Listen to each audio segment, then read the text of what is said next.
మీరు కలిసి మరి ఏంటిది, వారు కలిసి ఉపవాసం ఉండే అందరూ కలిసి మరి మోయాబీయులు అమోనీయులు వారు అందరూ యుద్ధానికి వస్తున్నారు, గొప్ప సైన్యము వాళ్ళు మరి వస్తున్నారు. కాబట్టి ఏమి చేయాలన్నప్పుడు వారికి ఒకటే మార్గం కనిపించినది. ఏం మార్గం కనిపించినదంటే ఉపవాస ప్రార్థన చేసినప్పుడు దేవుడు మనతో మాట్లాడువాడే ఇచ్చున్నాడు.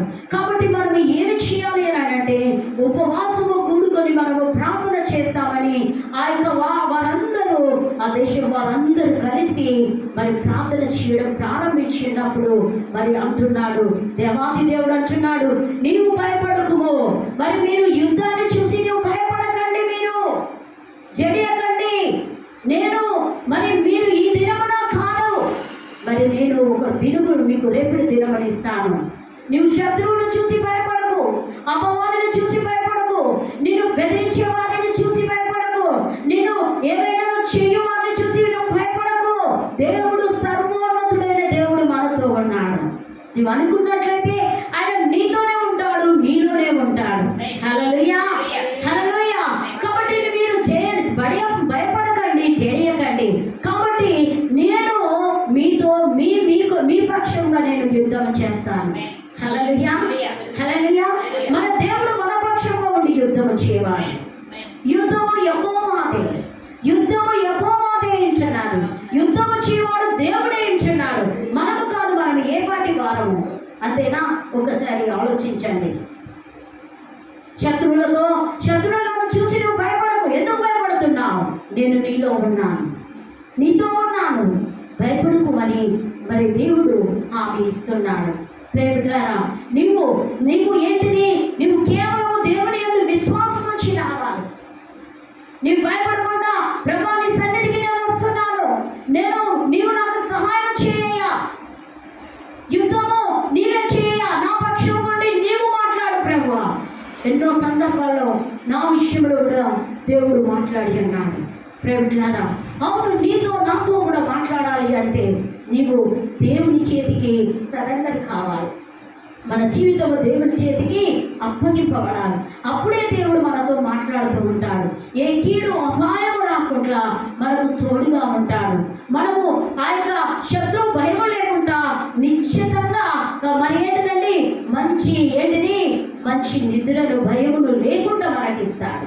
చాలా మంది భయపడుతూ, కొంతమంది రాత్రులు భయపడుకుంటూ నిద్రపోకుంటూ ఉంటారు. అంతేనా? వారికి నిద్ర పట్టదు. చాలా మందికి ఎందుకు నిద్ర పట్టదు? అపవాది వారిని శోధించడం ప్రారంభిస్తుంది. అంతేనా? నీవు దేవునికి నీ ప్రాణ ఆత్మ మురుగులను సమస్తములు దేవునికి సమర్పించు. ప్రభువా ఇదిగో నేను పడుకుంటున్నాను, నాకు మంచి నిద్రను దయచేయి ప్రభువా అంటే ఆయన నీకు మంచి నిద్రనిచ్చి వాడయించున్నాడు. నీకు భయపడకుండా మంచి విశ్రాంతిని నీకు అనుగ్రహించి వాడయించున్నాడు. ఎప్పుడు నీవు దేవుని చేతిలోకి అప్పగింపబడినప్పుడే.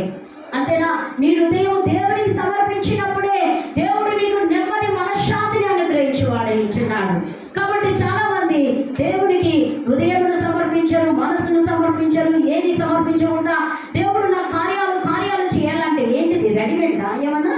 అంతేనా? ఒకసారి ఆలోచించు. నీ పూర్ణ హృదయంతో, నీ పూర్ణ ఆత్మతో, నీ పూర్ణ మనసుతో నీ దేవుడిని యెహోవాను సేవించవలెను. అప్పుడే నీవు దేవుణ్ణి సేవించినప్పుడే ఆ దేవాతి దేవుడు నీలోనికి వచ్చి వాడయించున్నాడు. నీవు ఒకసారి ఆలోచించు. నీకు ఎవరైనా శత్రువుల విషయంలో భయం ఉందా? వారిని బట్టి నువ్వు ప్రార్థన చేయి. అయ్యా, ఈ శత్రువులు నా పట్ల కీడు అపాయం చేయాలని అనుకుంటున్నారయ్యా, వీరిని నీ చేతికి చెప్తున్నాను ప్రభా, నీవే చూసుకొని తీసేయా అన్నప్పుడు ఆయన చూసుకోండి. అంతేనా? ఇన్ని వేల మందికి ఆయన ఏంటిదండి, మీరు భయపడకండి, అందరూ వస్తున్నారు. దేశంలో మోయాబీలు అమోనీయులు వీళ్ళందరూ వచ్చి మరి మా మీదికి, మాది చిన్న దేశం అయ్యా, ఈ చిన్న దేశం మీదికి మా మీదికి యుద్ధం చేయడానికి వస్తున్నారని వారు భయపడుతూ ఉన్నారు. మనము కూడా కొన్ని సందర్భాల్లో మరి మనకి ఏమి లేని పరిస్థితిలో ఉన్నప్పుడు ఉన్నవారు వచ్చి మనల్ని ఏమైనా అన్నప్పుడు మనం ఏం చేయగలుగుతామండి? ఏమి చేయలేము. అంతేనా కాదా? అంతేనా? ఇప్పుడు అప్పు ఇచ్చిన వారు వచ్చి మరి నాది అప్పు నాకే ఇచ్చేసేయని అంటే మనం లేని స్థితిలో ఉన్నప్పుడు ఏం చేస్తామండి? భయపడుతూ ఉంటాం.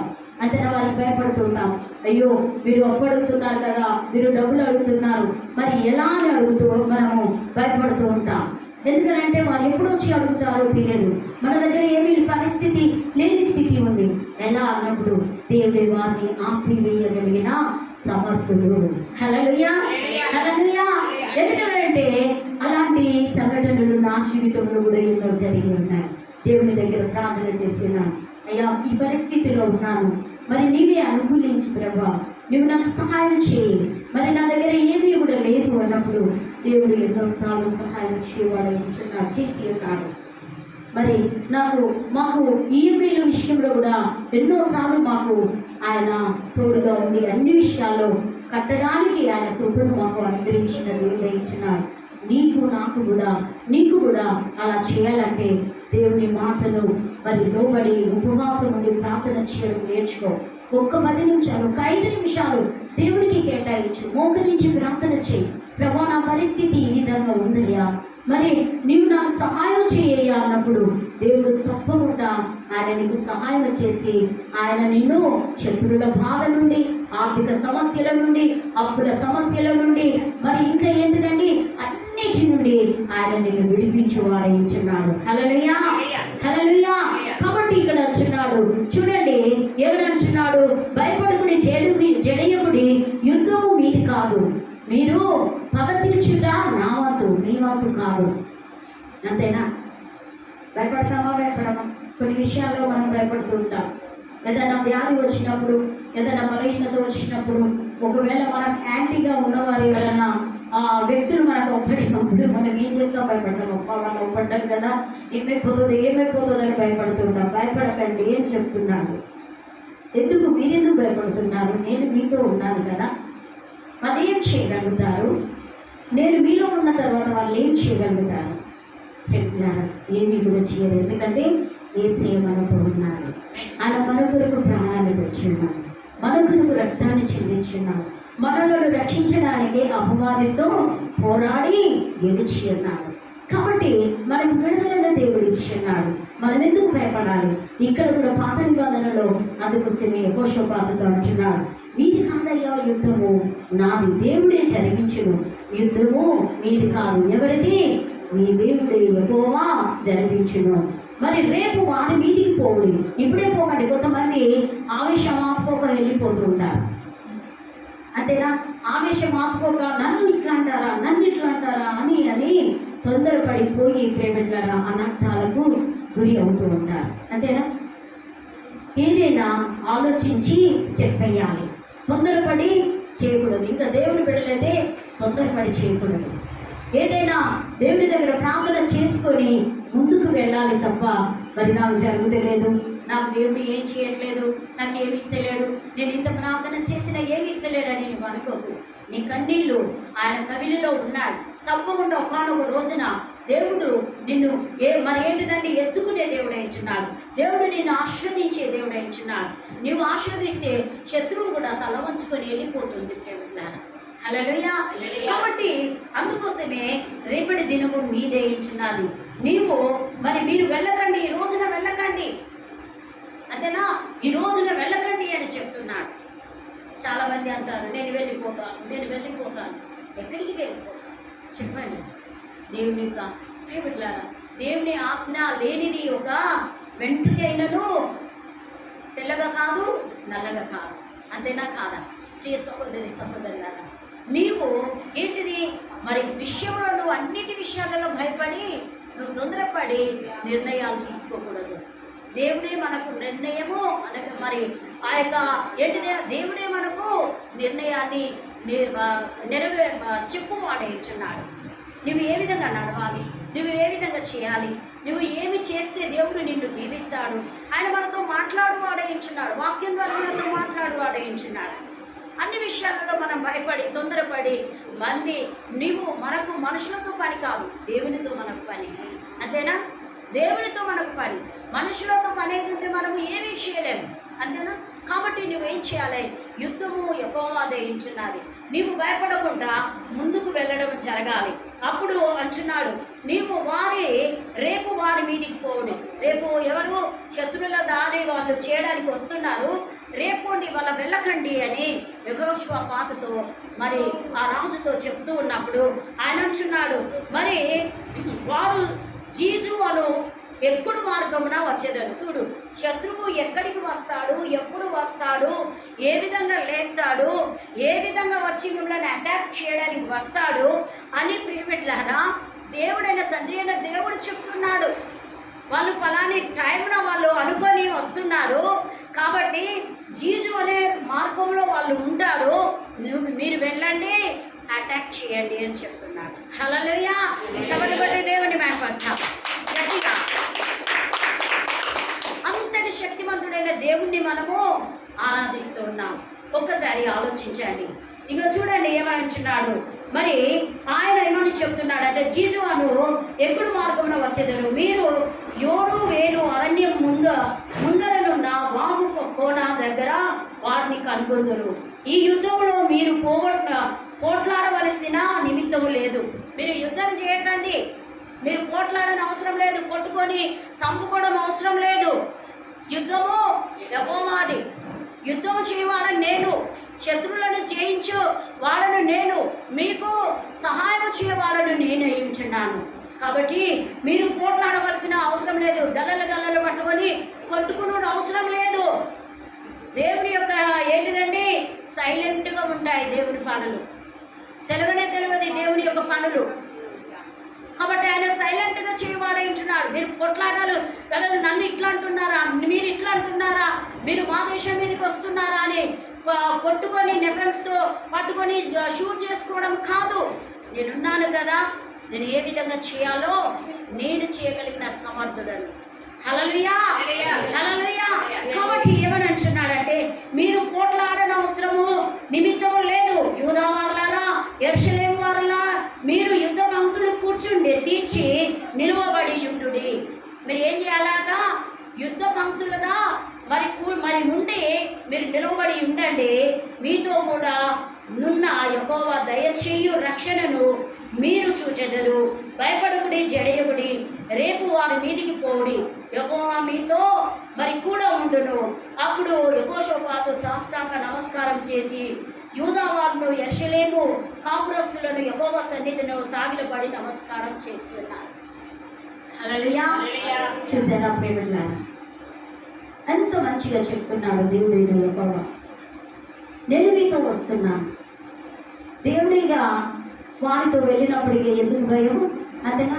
దేవుడు మనతో వచ్చినప్పుడు ఎందుకు భయం?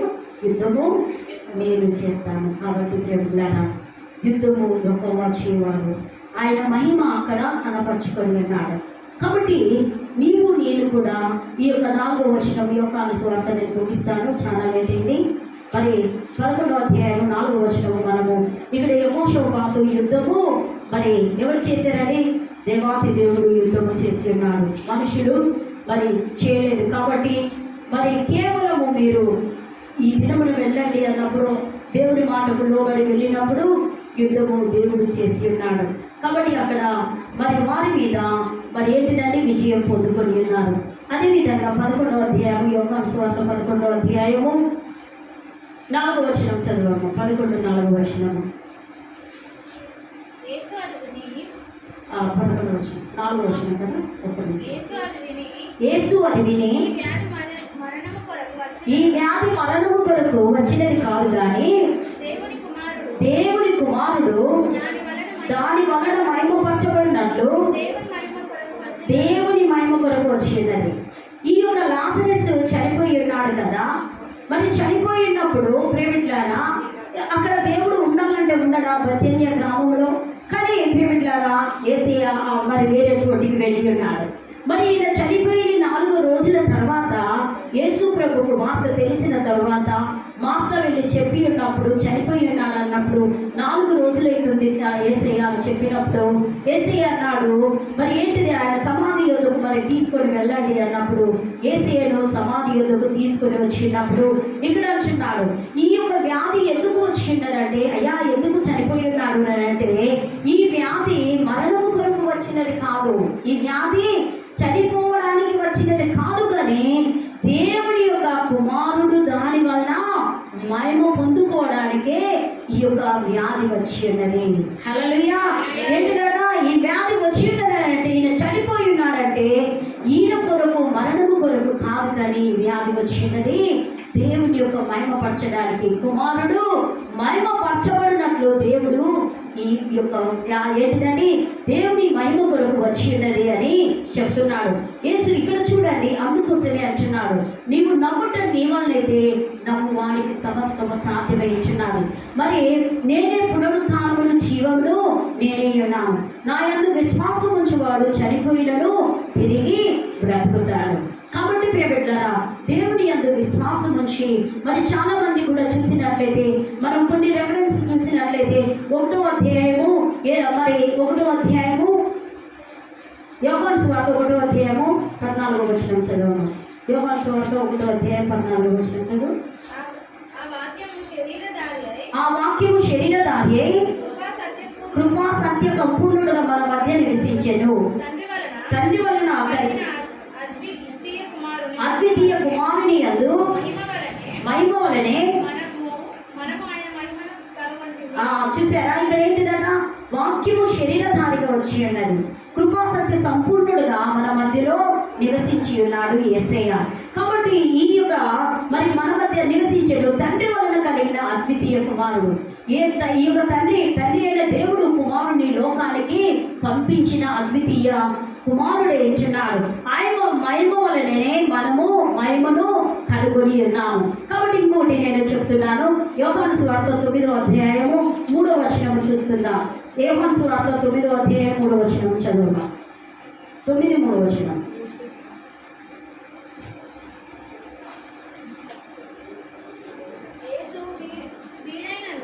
చూడండి, వీడైనను వీని కన్నవారైనను పాపము చేయలేదు కానీ దేవుని క్రియలు వీని యందు ప్రత్యక్షపరచబడుటకే వీడు గుడ్డివాడిగా పుట్టి ఉన్నాడు. చూడండి, ఇక్కడ ఏంటిదట, వీడైనను వీని కన్నవారైనను పాపము చేయలేదు కానీ ఏంటిది, మరి దేవుని యొక్క క్రియలు వీని యందు ప్రత్యక్షపరచబడుటకే వీడు గుడ్డివాడి పుట్టెను. అక్కడేమంటున్నాడు, దేవుడు మరణము ఆ యొక్క ఎవరికంటే మరి ఆ యొక్క లాజరస్కు మరణము కాదు కానీ దేవుని యొక్క మహిమను బట్టి మహిమ మరి కుమారుని యందు మహిమపరచబడవాలని అక్కడ మరి ఆ యొక్క లాజరస్ కొరకు మరి లేపి ఉన్నాడు. ఇక్కడ చూసినట్లయితే ఈ గుడ్డివాడు వీడైనను వీని కన్నవారైనను పాపం చేసి ఉన్నారంటే కాదు కానీ దేవుని క్రియలు వీని యందు కనపరచవలెను. అంటే అద్భుతాలు వీని యందు మరి కనపరచవలనని మరి దేవుడు మరి ఇక్కడ చెప్తున్నాడు. కాబట్టి ప్రత్యక్షపరచబడుటకై వీడు పాపము చేయలేదు. ఎవడు ఈ గుడ్డివాడు కానీ వీని తల్లిదండ్రులు